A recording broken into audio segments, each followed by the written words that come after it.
Hey everyone, Chris Carter here on the Locked On Steelers podcast. Mike Tomlin talked on Tuesday about how the Steelers have spent their mini bye, and it was researching their problems in short yardage and in the red zone, trying to get better at. We'll talk about that. Also talk to Alex Highsmith in the locker room and about Minkah Fitzpatrick in the center field, all here on the Locked On Steelers podcast. Let's get into it.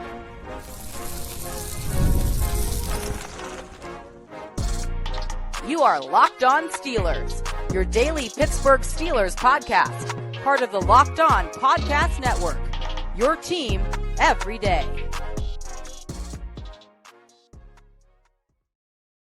Hello, welcome to the Locked On Steelers podcast. I'm your host, Chris Carter, bringing you your daily dose of all things in the Pittsburgh Steelers. As always, you can find the show in your favorite podcasting apps and on YouTube. Like this video if you enjoy it. Subscribe to this YouTube channel to get all of your daily Monday through Friday episodes, as well as our bonus content. We thank you for making us your first listen every day because we're your team every day. And today's episode is brought to you by FanDuel Sportsbook, the #1 sportsbook in America. You can start the season with a big return on FanDuel. New customers can place a $5 bet, and you'll get started with $150 in bonus bets if your first bet of $5 or more wins. Visit FanDuel.com to get started. All right, Steelers fans, we have a lot to get into. I have a lot of clips from things we got from yesterday at the Steelers facility to get into, and I want to talk about something that Mike Tomlin opened his press conference talking about, and it was acknowledging the Steelers had to get better in the red zone on both sides of the ball. Now, we've talked a lot about the Steelers red zone offense being an issue. They currently rank 30th in the NFL in red zone offensive scoring. 44.74% right now as far as their touchdown percentage, only ahead of the Cowboys and the Giants down at the bottom of the NFL. And if you were to go back to a little bit before, it wasn't that much better even before Russell Wilson took over. The Steelers were 28th when he took over, so it's kind of hovering around the same spot. Mike Tomlin addressed that, but he also, I want you to hear how he addressed the red zone defense as well, because that wasn't something that I thought was an issue, because I hadn't really looked back at those numbers, because back around that same time in early November, on November 8th, the Steelers had the #1 red zone defense. They were allowing a touchdown 37.5% of the time. They are now ranked 11th in the NFL, giving up red zone touchdowns 51.52% of the time, tied with the Giants. That means they've been giving up red zone touchdowns a lot more frequently lately. So what's been going wrong? Well, Mike Tomlin says the Steelers plan to address it. Here was Mike Tomlin in his Tuesday press conference. Really excited about getting started this week. We had a bonus-like day today with our players, and really focused on ourselves and a couple of areas of play that we feel like we need to shore up, particularly red zone offense and some red zone defense. As a matter of fact, we treated the last several days like a mini bye from a staff perspective, and took a deep dive on some schematics in those areas, and then turned our attention towards Cincinnati and what they do in those areas, all in an effort to, make victory more, the engineering of victory more fluid. We've looked at the last collection of games, and we feel like there's more meat on that bone offensively and defensively. And so with the extra couple of days, we thought it was appropriate to focus on ourselves in that space. And then we focused on the application of that research today in terms of delivering that to the players and working those spaces a little bit. We'll proceed with the remainder of our week tomorrow. It'll be a normally scheduled Wednesday, and we'll lock in and lean in on the Bengals. So Mike Tomlin addressing there, I think it's important. Like, this is part of what happens in the season, right? Like, they get some time to adjust, and now they have to take the time to adjust it. And part of this is going to be the challenge. What do they do to adjust it? Because I think part of it's personnel. We talked about it yesterday with Alan Saunders a lot in our grading episode where we were talking about the tight ends. Use the tight ends more. Use Pat Freiermuth. Use Darnell Washington. But also find situations that better give you advantages, like, using different rub routes in the spots that like Alan was talking about. Also, just in general, running the ball more successfully in those spaces, finding ways to create those opportunities there. Those are challenges for Mike Tomlin, Arthur Smith, this offense in general, and I think that's part of it. And in the same instance, what's been going wrong on the defense? What have they been not doing right to allow the touchdowns in the red zone that they've been allowing the past 3 weeks or so? What do they need to do better to limit the other teams in those spots? And especially when you're going up against this week, you're going up against the Bengals, who as of right now are the 5th best red zone offense. Excuse me, not right now. That's actually earlier. I think they're even better. They're the 3rd best red zone offense in the NFL right now, behind the Ravens and the Buccaneers. So that this is going to be a major challenge that they're going to get quickly graded on in how they're playing right now. And I think some of it it comes down to also winning in short yardage situations, which you saw the Steelers in general. They took away Nick Chubb's ability to run, as we talk about for most of the game. He averaged less than 3 yards per carry. That's a pretty good job defensively on a talented back. But he got 2 touchdowns, and they both came short yardage in the red zone. So how do the Steelers get better at that on that side of the ball and in offense where they were struggling to move it, win 4th and 1s and 3rd and 1s on there? Mike Tomlin addressed that as well. Mike, what did your study in the mini buy tell you about your short yardage offense? We need to get better. Is a component of it. But also there were some game circumstances. We as a coaching staff need to adapt and adjust to replay assist. Sometimes we make decisions at speed, and a spot of the ball might be different, or a circumstance might be different based on replay assist. And I think that's happened 2 or 3 times in the last 2 or 3 weeks. And, that's been a component of performance for us. And so, some of the things got nothing to do specifically with the schematics that we call or the utilization of people. It's just those moments and administratively and logistically how things go. And so we looked at all components of it, but obviously we need to be better than we've been, particularly of late. How much time do you have from replay assist to making that call? Do they give you any extra time when they? It really depends on the speed in which they administer replay assist.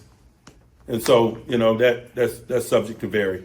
Mike, similar to the self-scouting on short yardage situations, did that study reveal any common thread to some of the red zone struggles that have happened lately? No doubt, on both sides of the ball. And that's why we're excited about getting back to work today. And, the application component, identification is just one component.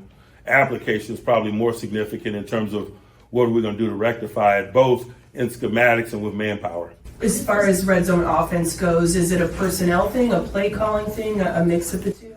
I think when you're not getting the desired result, it's always a combination of all of the above. I think if it was really simple and in one area, we wouldn't be having this discussion. And so there were multiple components to the discussion, certainly. So multiple components to the discussions. I think there's a lot of things the Steelers are trying to do. And one thing Mike Tomlin is going to remind you of in these press conferences, he's not going to give you the answer. He's not going to say exactly what the Steelers are doing, right? But there's an acknowledgement right now that, hey, short yardage hasn't been working. Red zone has been working. They have to be sharper there. And to me, that signals change. Now, what should be the change? That's where I think the Steelers we're going to have to see in this upcoming game. This is a big game against the Bengals coming up on Sunday. Despite the Bengals' struggles and then the fact they haven't really beaten a team with a winning record yet this season, this is still a team that knows you. And they also, as much as the Steelers are seeing how the Bengals are reeling, the Bengals see how the Steelers are reeling after that last loss. And the Bengals are coming off of a bye week. The Steelers have their mini bye. The Steelers have to be prepared in this game. And, one thing that the Ravens, the Bengals do well, on offense, they're scoring in that red zone. They're going to have to defend there. But also the Steelers, this is going to be a game where you see the threat of Joe Burrow. And Mike Tomlin talked about him. He talked about Jamar Chase. He talked about T. Higgins. They're going to have to tackle better this game. They're going to have to defend better in this game. But also to compound with that, they're going to have to score more in this game, and they're going to have to score more when they get in the red zone. The Steelers have been solid moving the ball. You look at even Russell Wilson's numbers against the Browns, 21 of 28 for 270 yards and a touchdown. But the problem was they were moving the ball, and then they stalled. And we've seen this now for a couple of weeks that the same thing happened with the Ravens. Early on they were struggling, but when they did start to figure out how to move the ball, they weren't finishing their drives with touchdowns. They have to be able to do that this week against the Bengals. The Bengals are an offense. You cannot afford to do that yet. Now, the Bengals defense, they've been struggling. So maybe this is a good week to kind of get right against them. But you can't underestimate them, and you have to execute on your own platform. And this, to me, is going to be a big challenge that challenges these coaches. Hey, what's the effectiveness of the adjustments that you're making in the mini buy? We acknowledge, hey, last week it was a short week. Short weeks make it very tough to make adjustments. You kind of got to go in just with what you've been doing. You got to quickly rebound from a really tough game against the Ravens, and you got to get it together. And I thought there were times of the game they did get it together, but obviously not enough to win the game, which is why they lost. But now you have that chance to get it together. You have more time to address it. And as Mike Tomlin said, they spent their Tuesday addressing those things specifically and taking what they learned based on tape and what they were looking at and applying it on the field. How will those applications fit on the field? We will see this week on that first rendering. But that's where I think we're gonna get to see some of those adjustments. I want to talk about one of the adjustments I've been talking about all week and even since the game. I've been wondering whether or not the Steelers will move TJ Watt around. I asked Mike Tomlin about that. I asked Alex Highsmith about that because he might be back this week. We address all of that and Minkah Fitzpatrick in the center field of the Steelers defense next here on the Locked On Steelers podcast. I'm your host, Chris Carter. Stick with us. We'll be right back. But first, I remind you this show is also brought to you by Prize Picks. Prize Picks is the easiest and most exciting way to play daily fantasy sports. Unlike other apps on Prize Picks, it's just you against the numbers. Instead of battling thousands of other players, including pros and sharks, you pick more or less on 2 to 6 player stat projections and watch the winnings roll in. Prize Picks is the fun new daily fantasy game that everyone needs to start playing right now. Prize Picks is the only real money daily fantasy platform with any injury insurance policy. Your lineups stay in play even if one of your players gets injured. If your player leaves in the first half and doesn't return, Prize Picks keeps your lineup live. And now on Prize Picks, you can win up to 100 times your money with as little as making 4 correct picks. Prize Picks includes NFL, NBA, MLB, NHL, college sports, and so much more.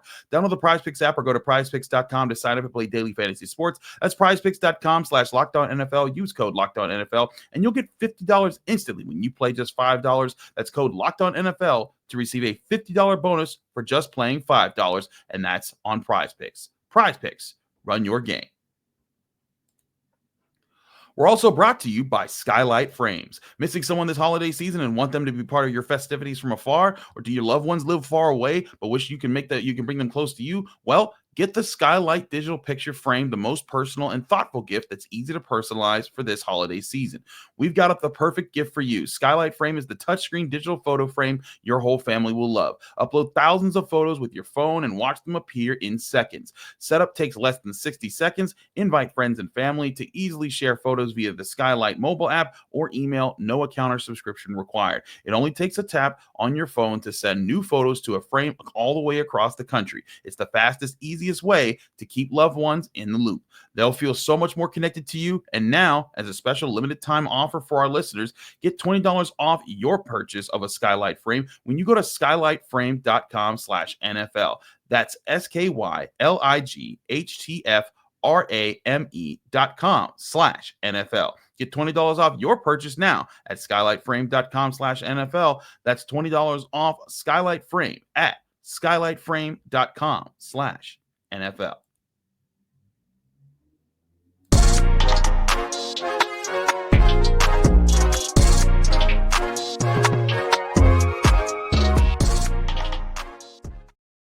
Back here on the Locked On Steelers podcast, I'm your host, Chris Carter. We continue hosting this show here on a Wednesday, getting you ready for the rest of the week. We will have a Thursday show and a Friday show this week. I know that there's those holiday folks that want to be that still want their shows. You will get crossover Thursday. You will get Friday with Jenna Harner. We've already scheduled those shows, so be on the lookout for those as the week continues. But we got to get to a topic that I have been kind of harping on a little bit here. I addressed Alan Saunders at the end of the last show to get his opinion on it. I talked about it after the game. I talked it Monday after the game.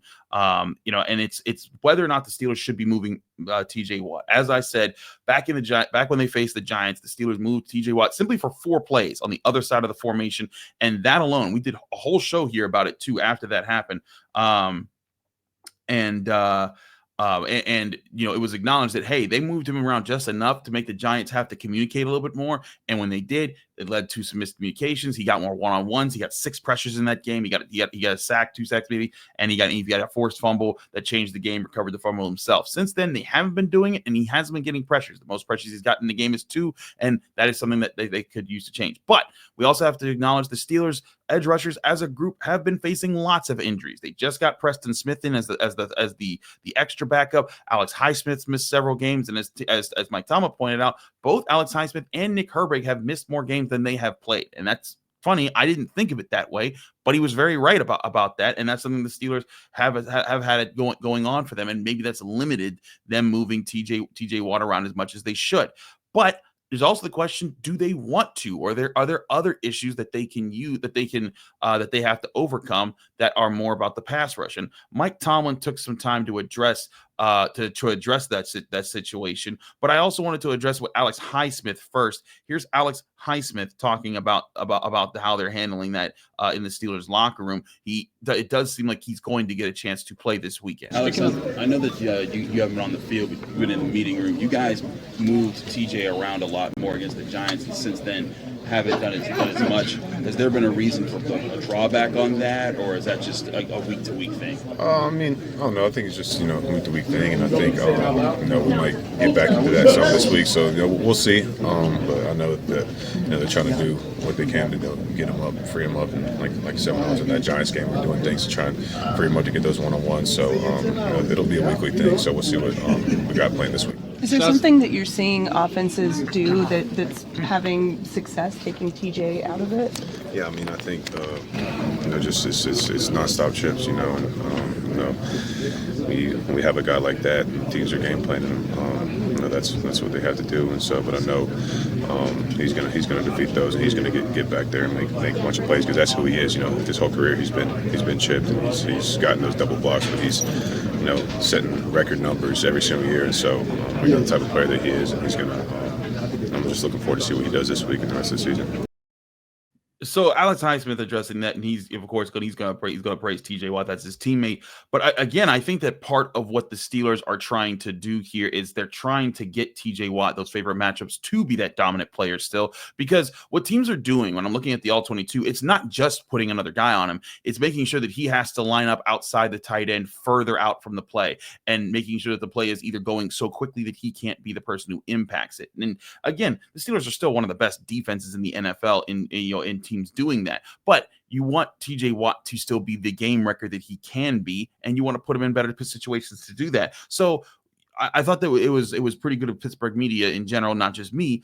Jeff Hathorn asked about it. I think Ray Fittipaldi might ask him about it too here. But listen to the series of questions I was able to stitch together. It wasn't just me asking this. Jeff Hathorn, I think, starts eventually. I think other people come in, and I think Brooke Pryor asks questions as well here. But I'm trying to nail down hey, the Steelers aren't getting as much sacks as they normally do, and I think that that's what teams are trying to do to counter that part of their defense. But what can they do as far as moving TJ Watt around or working around what teams are trying to do? And why they haven't been moving him around since it looked like they found something in that Giants game. But listen to the different answers that Mike Tomlin gives here from his Steelers press conference. Mike, why haven't you guys gotten as many sacks collectively this year? Probably a lot of reasons, to be honest with you. We've had people missing at times, and oftentimes the strength of the pack is the pack. For a large portion of the early portion of the season, we were without Alex and Herbig, for example. And then obviously, when you minus guys like that, people can focus their energies on TJ and things of that nature. But also just the nature in which people play us. Particularly in one-dimensional passing moments, they're aware of our reputation and the reputation of individuals within our group. Oftentimes, we see max protection, particularly when it's possession down and distance, and obviously that minimizes your capabilities in terms of getting home. It makes it easier to cover people on the back end, but it does make it more difficult to get home. And so, for us, we're just trying to be successful in those moments. We don't have control of all the variables in those moments. If people choose to protect, then we better win on the back end. If people have 5 eligible out, we better win in terms of the rush. I think that's probably the spirit in which we operate and how a lot of these things have kind of unfolded. Mike, you guys moved TJ Watt to the other side of the formation that he normally lines up 4 times against the Giants. Since then, you guys really haven't done that at all. Is that more so about game planning, or has that been more about the personnel that have been available? It's probably a little bit of both. I think we were working at a deficit at the Giant game in terms of our edge people. As we get everybody back, we're more inclined to play from their home spots. Is moving him around more something that you guys want to do, or do you want guys to have more home spots in your defense? It's week to week, to be quite honest with you. Some of those discussions are matchup based about the people that we face, and so they're relative to particular weeks. So it's interesting to me. He talks about the relative to particular weeks, and I do think it's a good point because when you're facing Daniel Jones not the most put together quarterback. He's not going to call everything out, and we kind of saw that with that's why he's now a free agent in the NFL. And maybe that won't work as much as against, say, a Joe Burrow this week, who's going to call those things out, and you more so just want guys to be in their spots, just playing hard and playing fast. But it does bring up the challenge that I think the Steelers have to acknowledge right now is that teams have gotten wise to how they like to get after the quarterback. And if guys have been hurt, being injured and hurt up and missing, have played into that. Okay, that's fine, but you're going to need these guys to step up and ramp up very soon because this is now that gauntlet stretch we were talking about where the AFC North teams are here, and it looked great going into this past weekend because you started off beating a good Commanders team, beating a good Ravens team, and then you lose to a Browns team on the road. And again, short week on the road in a divisional game, in a blizzard too. Those are all tough things. But you have to overcome them. And that's what the Steelers, I think, are acknowledging. Hey, we got to get better. That's why Mike Tomlin says, we're not, they didn't go into this week thinking, oh, let's just do the same things. They're saying, hey, let's make adjustments. Let's call out different things that they're trying to do. Let's take advantage of the extra days that we got to prepare for this week, for not just the Bengals, but for the rest of the season as far as things that they can get better at. So the question that I'm going to have for the Steelers moving forward, and the question that, we can ask till we're blue in the face of Mike Tomlin or Alex Highsmith or TJ Watt himself, and that all that's fine, but I want to see what do they do to try to get the pass rush back going again and be huge in critical moments of games. Can they be able to find ways to get TJ Watt freed up to make more of those plays? Because if they do, I think it does make a difference. If he gets more of those one-on-ones and then he's making those plays at the end of the game, like when Jameis Winston's trying to lead the comeback drive, if they could have gotten in the backfield a little bit more and gotten him for some more pressures and for more sacks, maybe that leads to another interception. Maybe that leads to them never even getting in field goal range, let alone in range for a touchdown. Those are all things I think the Steelers, could have done better and should do better. And if their Steelers are going to address it, we're going to see it moving forward. But if they don't move TJ Watt around, we'll see the results there. Because here's the other thing. Let's say they don't move TJ Watt around and he still gets back to, producing, his top tier numbers, and he's wrecking games again.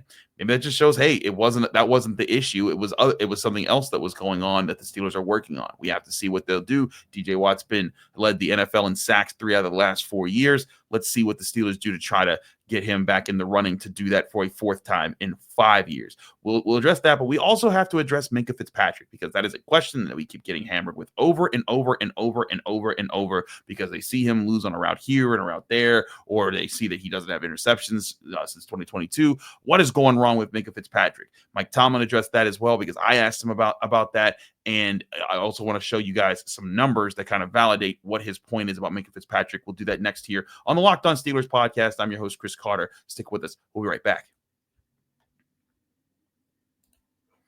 But first, I remind you this show is brought to you by FanDuel Sportsbook, the #1 sportsbook in America. The Steelers open as 2.5-point road underdogs to the Cincinnati Bengals for their Sunday 1 p.m. kickoff. The Steelers money line is set at plus 130. It's moved a little more in the Bengals' favor lately, and the Bengals money line sits at minus 154. The over/under set at 46.5 points for this AFC North showdown. But as always, on FanDuel Sportsbook, it's not just the Steelers. You can bet on everything. College basketball is back in full swing with action almost every day of the week. College football is in full swing. Conference championship seasons are coming up. You can make big bets there. And, of course, there's always all the NFL action, all the NHL action, and so many more sports available. And you can bet on all of it on FanDuel Sportsbook, the #1 sportsbook in America that you could download onto your phone today and get things going. And right now, you can get started with $150 in bonus bets if you win your first bet of $5 or more today when you're signing up on FanDuel. That's right. New customers, if you're signing up today at FanDuel.com, you can get $150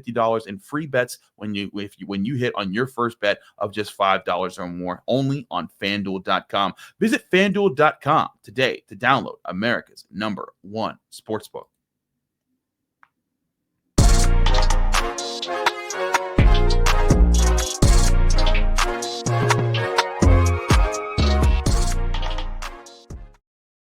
Back here on the Locked On Steelers podcast, I'm your host, Chris Carter. We continue our show here, and I want to address Minkah Fitzpatrick because do we have a lot of people that continue to harp this every week that he doesn't get an interception. And look, there's times I even gave him a skull for his play in the last game. There's times that he does not play his best, and he's human just like everybody else. He's not infallible. However, I think it's important to note that he is not this giant weakness in the middle of the Steelers defense, and the numbers do bear that out. Now, I do think he can get better at man coverage sometimes. He hasn't been good there as much lately, and I think that there's some plays that he can make a little more, and maybe he can disguise up where he's at a little bit better to try to fool people with where he's lining up. And to get some better chances to make a play on the ball. But one thing I think the Steelers are kind of leaning on right now, and it is producing results, is simply positioning him in the middle part of the field so that people know, hey, do not throw it that way because 39 is standing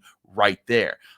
That's something the Steelers have been doing a lot this year, and I think they did a lot last year, and it's allowing it to be easier across the board for the Steelers defense to play, and to force teams to kind of have to look away from the middle part of the field and attack other parts.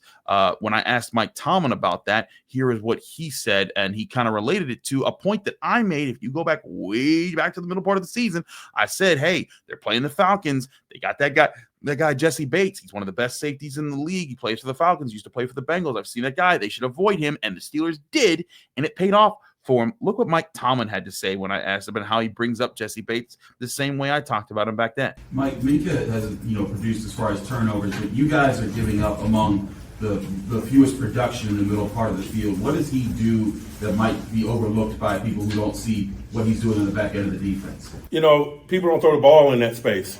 But I think that's what happens when you got quality players. People show their respect to quality players by being cautious about how they go about playing. We played Atlanta Falcons week 1. We threw 0 balls in the middle of the field because of Jesse Bates. We're familiar with Jesse Bates. We know what Jesse Bates is capable of.